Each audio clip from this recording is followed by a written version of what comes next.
Alors, je vous explique la fonction écran d'affichage du chapelet divinatoire. Moi, je n'aime pas trop l'appeler chapelet divinatoire, je préfère l'appeler idéographe parce qu'il sert à afficher des idéogrammes. Un idéogramme est une combinaison de deux pictogrammes. Là, par exemple, nous avons fait un jet démonstratif et par convention, le chapelet d'idéographe se lit de droite à gauche. Donc, à droite, d'abord, il faut que je vous rappelle que quand la demi-coque de noix présente la face creuse, on le symbolise par un point ou un trait. Et quand il présente la face convexe, on le représente par deux points ou deux traits. Donc, à droite, nous avons 2, 2, 1, 1, de haut en bas. Ce qui correspond à cette carte et qui est le pictogramme ouin, le 6e dans l'alphabet du Fa. À gauche, nous avons 2, 1, 1, 2, qui est le 3e pictogramme, qui est Woli. Donc, l'écran d'affichage nous affiche ici ouin, Woli. C'est la combinaison 6-3. Maintenant, moi, je n'ai pas l'érudition des Bokonon pour vous dire toute la littérature qui est associée à ouin, Woli. Mais un Bokonon mettrait beaucoup moins de temps que moi pour déchiffrer, et tout de suite, vous déroulerez 3 éléments de littérature orale, à savoir un aphorisme, une légende et une chanson.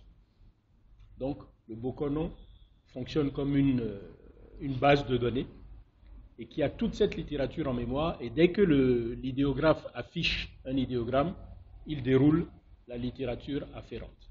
Voilà, donc nous avons fait 3 G à titre démonstratif. Le premier a donné Ouin Woli, la combinaison 6-3. Le deuxième G que nous avons fait a donné Fou Gouda, la combinaison 16-9. Et le troisième et dernier G a donné Lete Tche, la combinaison 13-15. Voilà, c'est aussi simple que ça. Mais quand on n'a pas ces explications, ces notions, ces éléments de compréhension, on trouve ça bizarre, mystérieux. Ce n'est rien de mystérieux, c'est hautement scientifique. Et je tiens à vous préciser que cet instrument, regardez-le bien, il est constitué de 8 demi-coques de noix, chacune offrant 2 options, face creuse ou face convexe. En informatique, ça s'appelle un bit. Si vous allez regarder dans vos dictionnaires Larousse, ou vous allez sur Google, vous cherchez la définition du mot octet, vous verrez que c'est un ensemble ou un multiplet de 8 éléments binaires. N'est-ce pas la description de notre idéographe?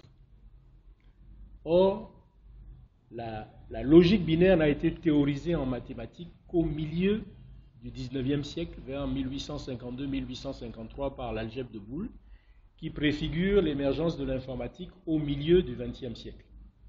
Mais nous, notre civilisation, manipule le binaire depuis au moins 4000 ans avant l'ère chrétienne, selon les historiens.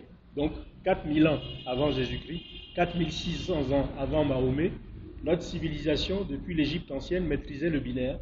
Et voilà cet instrument qui correspond exactement à la définition de l'octet, mais qui précède l'octet de presque 6000 ans. Est-ce qu'on nous enseigne ça à l'école? Non.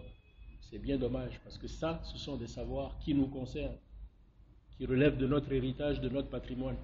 Le Fa est inscrit depuis 2005 par l'UNESCO sur la liste représentative du patrimoine immatériel de l'humanité. Quand on va chez les Bokonon, les prêtres du Fa, pourquoi est-ce qu'ils ont 3 différents chapelets, c'est-à-dire 3 de cette combinaison que vous avez? C'est très simple. Il y a un idéographe central qui donne la réponse à la préoccupation du consultant, et les 2 idéographes latéraux, celui de droite, d'après la tradition que je fréquente, la tradition Djissa, est positionné sur des kauris, et celui de gauche sur des noix.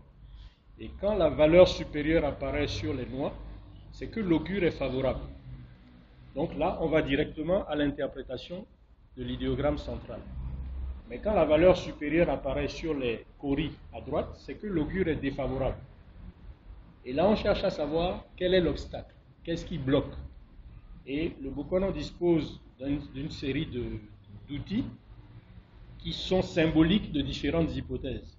Et il procède par élimination. Il choisit par exemple 8, 9 ou 10 hypothèses. Est-ce que c'est la mort? Est-ce que c'est la maladie? Est-ce que c'est une querelle, etc. Et il fait deux tas. Si la valeur supérieure apparaît d'un côté, il élimine l'autre côté et il reprend les 4 ou 5 hypothèses qui sont là, il sépare jusqu'à identifier ce qui fait obstacle. Donc voilà, ce sont des écrans d'affichage, un central pour la réponse à la question posée et les deux latéraux pour mesurer l'augure s'il est favorable ou défavorable, et s'il est défavorable, pour identifier la raison, le motif de blocage ou l'obstacle. C'est aussi simple que ça, c'est très logique.